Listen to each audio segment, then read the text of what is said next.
اسلام آباد کې جلسې نو شل پښتانه دي جن راو خپل جمعه ته جمع نه شي راته که په بل ملک کرکټ یو بل سړی غړیږي ولته کرکټ کوي زمونږ پښتانه د ټولو شپرو کمې ښځې چې تا ته په فلم کې ډانس کړی دی هغې خو په 50 لک روپۍ اخیستې ما او تا ته به د هغې د ګډا نصیب لرو نن سبا زمونږ د امت مسلمه نوعیت دا دی چې په اسلام آباد کې جلسې نو شل لکه پښتانه دي ځنه روان دي خو خپل جومات ته جمع نه شي راتلی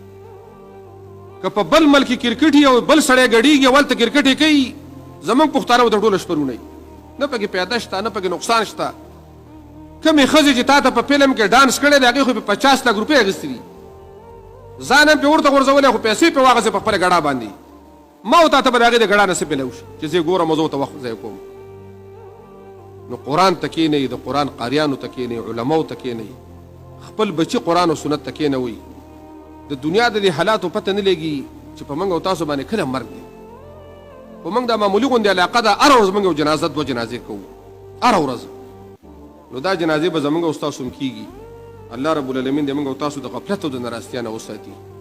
په موږ او تاسو کې د الله رب العالمین طلب پیدا کړي او ښه سوچ دا دی چې سړي ځان له په کور کې یو ځای مقرر کړی پای کې تهجد د شپې کوي لږ ذکر کوي لږ تلاوت کوي لږ سوچ کوي ځکه دا سوچ کول او تدبر او فکر کول دا زموږ او ستاسو دین دی دین نو د دې ګمراهونه دی الله موږ او تاسو وساتي خو د غفلت او د ناراستیا نه به ځان راوباسو ځکه نه دا ځواني بیا میلاویږي او نه دا عمر بیا میلاویږي زموږ او ستاسو زندګي د الله په خیر کې صرف کړي